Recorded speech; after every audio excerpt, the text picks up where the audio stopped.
Président du Conseil supérieur de l'audiovisuel et de la communication, Monsieur le Président du Conseil national des droits de l'homme, Mesdames et Messieurs les membres du gouvernement, Mesdames et Messieurs des corps constitués,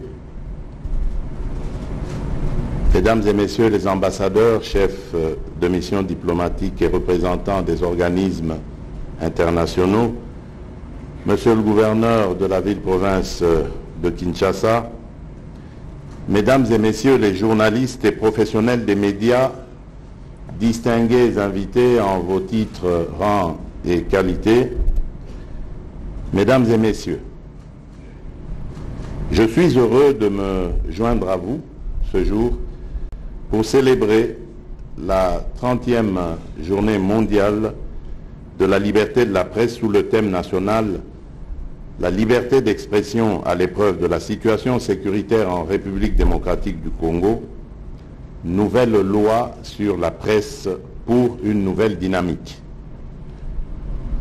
Ma présence en ces lieux entre dans le cadre de la tradition que j'ai voulu instituer dès le début de mon mandat, celle de célébrer avec vous la liberté de la presse, vitale pour la consolidation de notre démocratie.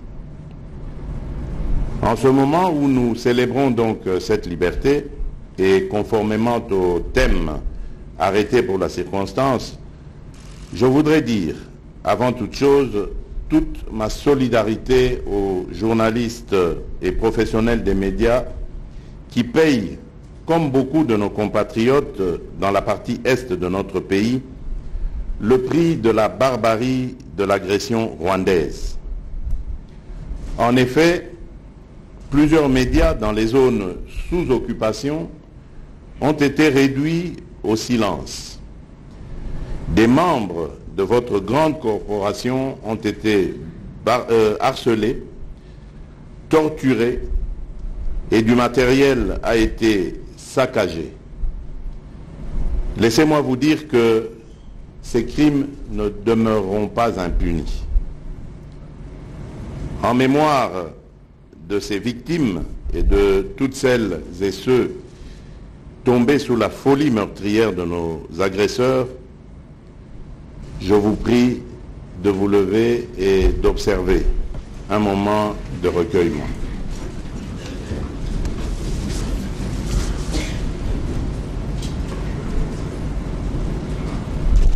Je vous remercie.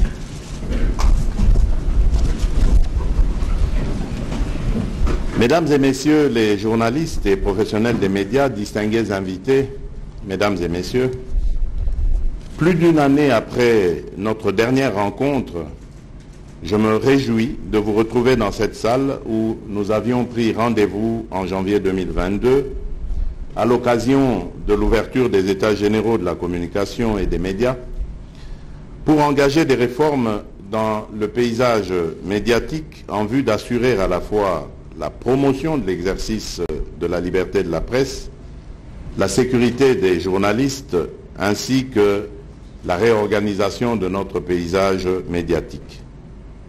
Je suis heureux de constater, une année après les dites assises, que des progrès considérables ont été accomplis, notamment à travers la promulgation de l'ordonnance loi numéro 23/009 du 13 mars 2023, fixant les modalités de l'exercice de la liberté de la presse, la liberté d'information et d'émission par la radio et la télévision, la presse écrite ou tout autre moyen de communication en République démocratique du Congo.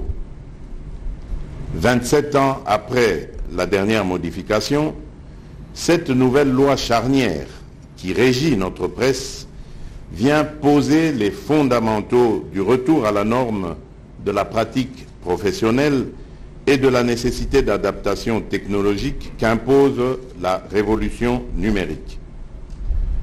Son application, sans nul doute, rendra opérationnelle la mise en œuvre de la plupart des résolutions convenues lors des assises fondatrices de janvier 2022. Le processus de modernisation des médias publics étant en cours, j'encourage le gouvernement à redoubler d'efforts pour le mener à son terme. Le train de l'assainissement du paysage médiatique, quant à lui, va prendre sa vitesse de croisière grâce aux nouvelles dispositions légales en vigueur.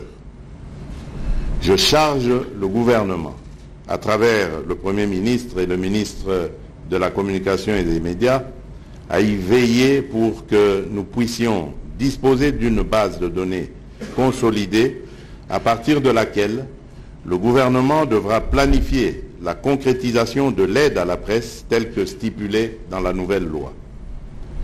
Malgré toutes ces avancées, les défis à relever restent de taille. Et c'est peut-être une réponse à M. Thibouadi. Ces défis exigent, entre autres, du gouvernement la finalisation des avant-projets du décret portant statut des journalistes de la République démocratique du Congo, du projet de loi régissant les médias, exige du Parlement de parachever et d'adopter dans les meilleurs délais la loi sur l'accès à l'information publique et exige des parties prenantes l'application stricte des textes légaux et réglementaires afin de favoriser l'émergence d'une presse que nous voulons d'une part libre et plurielle sur le plan déontologique et professionnel et d'autre part indépendante et viable économiquement. Vous avez donc la réponse, M. Thibouadi.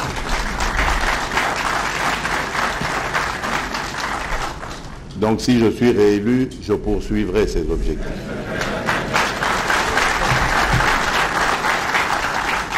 Je tiens ici à rappeler ma détermination et celle du gouvernement à faire ce qu'attendu pour relever ces défis importants pour la consolidation de notre démocratie.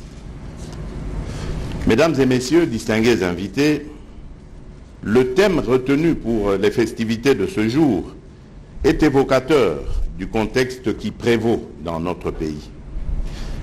Celui-ci suggère à toutes les parties prenantes d'intensifier la sensibilisation sur la sécurité des journalistes en cette période d'agression à laquelle notre pays est confronté et à la veille d'élections attendues par notre peuple.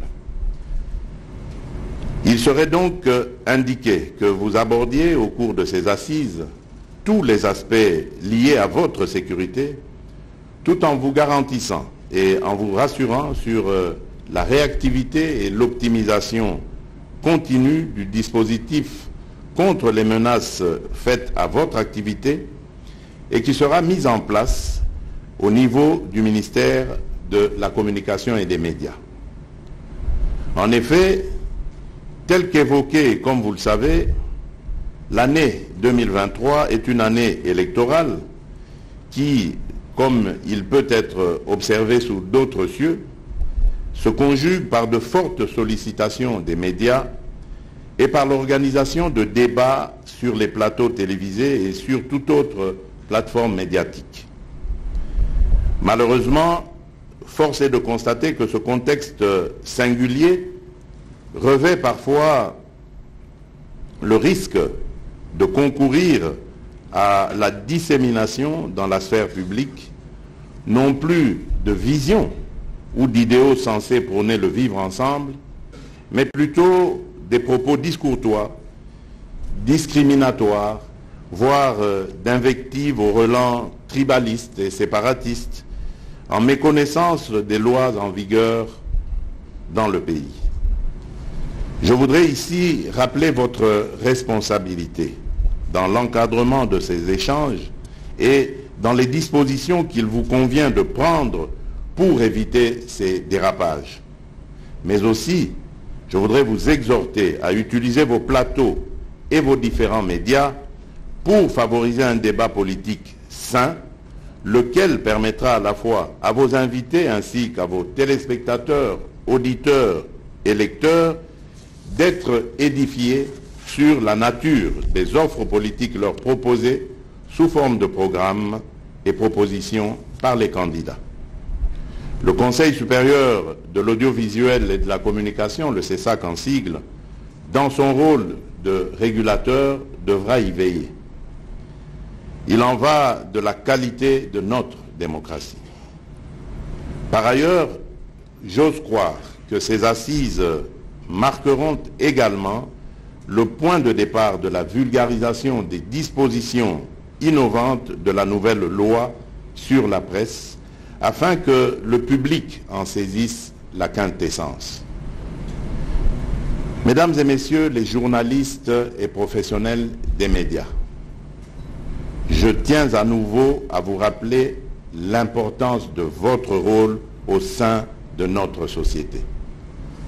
Il vous appartient donc d'agir avec diligence pour renforcer votre instance d'autorégulation en vue de vous assurer que ceux qui exercent le métier le fassent toujours avec professionnalisme.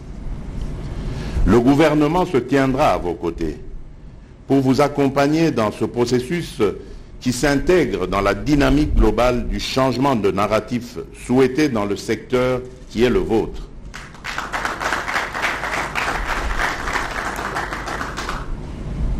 J'attire votre attention sur la prolifération des informations erronées et non vérifiées, autrement appelées fake news ou infox, source de nombreux mots MAUX, dans nos sociétés contemporaines.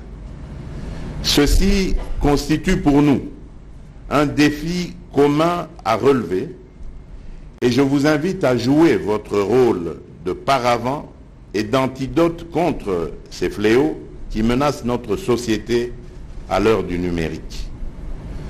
Je vous rappelle, une fois de plus, que l'exercice de la liberté de la presse vous confère des droits auxquels sont toutefois assortis des devoirs.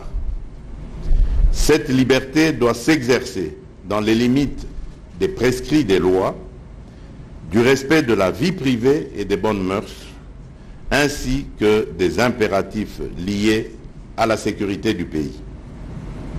À ce propos, je tiens à saluer votre patriotisme dans la défense des intérêts de la patrie en cette période d'agression. Je vous exhorte à continuer à faire preuve de plus de professionnalisme et de responsabilité dans la manière d'exercer cette liberté de la presse à travers vos différentes productions et prestations pour nous accompagner dans le travail de refondation en cours de notre cher et beau pays, la République démocratique du Congo. Mesdames et messieurs les journalistes et professionnels des médias, distingués invités, je ne saurais clore mon propos sans revenir sur le pacte que nous avons conclu pour la salubrité médiatique. Beaucoup demeure encore à être fait sur ce plan, mais je ne peux que faire part de mon optimisme au regard de l'élan d'unité observé autour des festivités de ce jour. Les défis requièrent un travail en synergie. Heureuse célébration de la Journée mondiale de la liberté de la presse, que vive la presse congolaise, que Dieu bénisse la République démocratique du Congo et son peuple. Je vous remercie.